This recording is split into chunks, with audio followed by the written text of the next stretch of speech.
Shalom,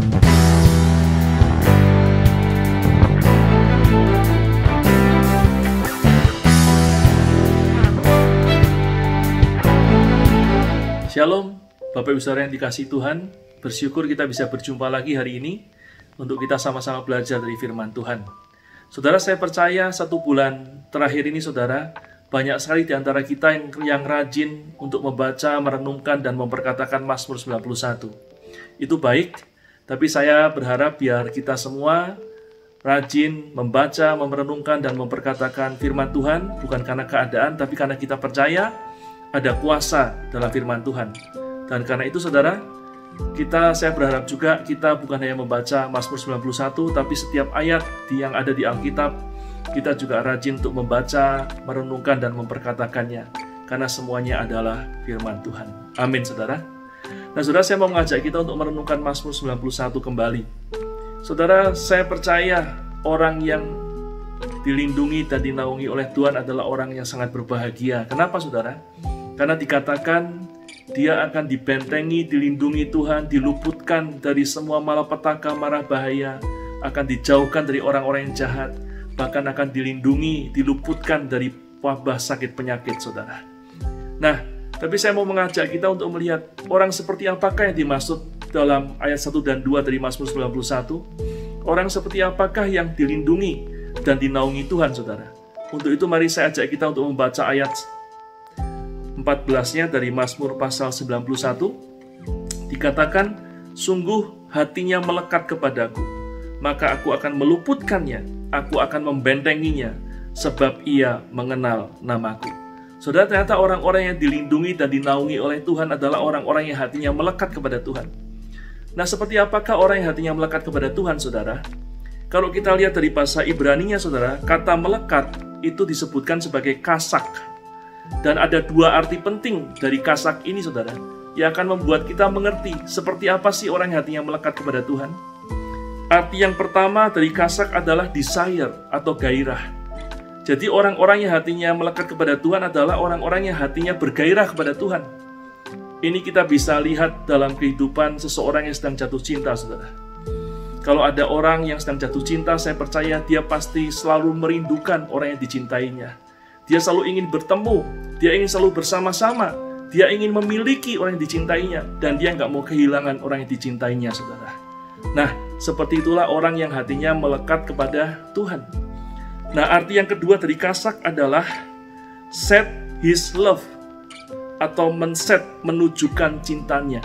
Artinya, saudara, orang-orang yang hatinya melekat kepada Tuhan adalah orang-orang yang menunjukkan hatinya, cintanya kepada Tuhan. Dan ini kita bisa lihat dalam kehidupan sepasang suami istri. Saudara, suami dan istri punya tugas masing-masing, tanggung jawab masing-masing, pekerjaan masing-masing. Tapi saya percaya apa yang dikerjakan oleh suami tidak dikerjakan untuk dirinya sendiri, tapi juga untuk istrinya. Apa yang dikerjakan oleh istri bukan untuk dirinya sendiri, tapi juga untuk suaminya. Mereka melakukan pekerjaan, melakukan suatu hal untuk kebahagiaan bersama, untuk kemajuan bersama, untuk mencapai rencana yang sudah ditetapkan bersama-sama, saudara. Mereka berusaha untuk saling membahagiakan. Mereka saling melindungi satu dengan yang lain. Mereka saling setia dan menjaga komitmennya satu dengan yang lain.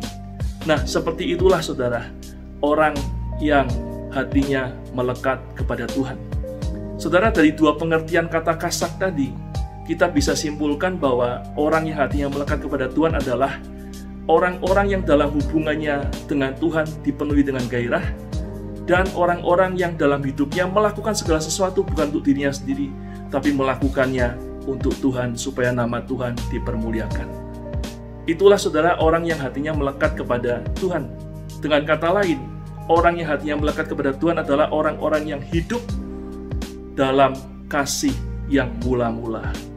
Bukankah ini yang mulai luntur dari gereja, saudara? Berapa banyak anak-anak Tuhan yang saat ini membangun hubungan pribadi dengan Tuhan dengan penuh gairah? Mungkin bahkan banyak anak-anak Tuhan yang merasa bahwa hubungan pribadi dengan Tuhan, keintiman dengan Tuhan adalah sebagai beban.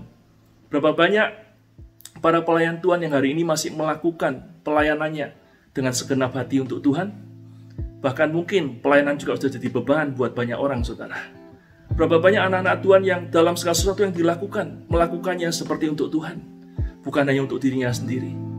Nah, saudara, di saat ini saya percaya Tuhan sedang memanggil kita kembali untuk kembali pada kasih mula-mula, supaya kita ditemukan sebagai orang-orang yang hatinya melekat kepada Tuhan, sehingga kita ada dalam perlindungan dan naungan dari Tuhan yang Maha Kuasa.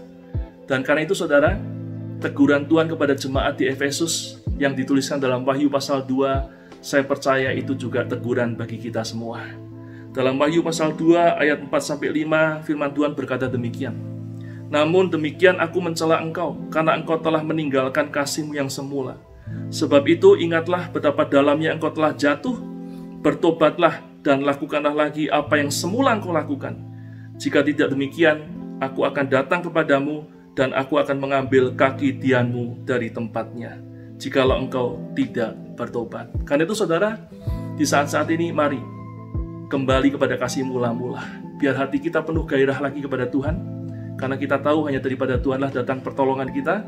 Dan biar segala sesuatu yang kita lakukan untuk kemuliaan nama Tuhan. Karena kita tahu pada akhirnya kita akan kembali bersama dengan Tuhan dan hidup bersama dengan Tuhan. Dan biarlah, saudara, saat-saat ini jadi saat yang terbaik untuk kita kembali kepada kasih mula-mula. Demikian, saudara, perenungan kita hari ini. Saya berdoa biar jadi berkat buat kita semua. Sampai jumpa dalam kesempatan berikutnya. Tuhan memberkati dan shalom.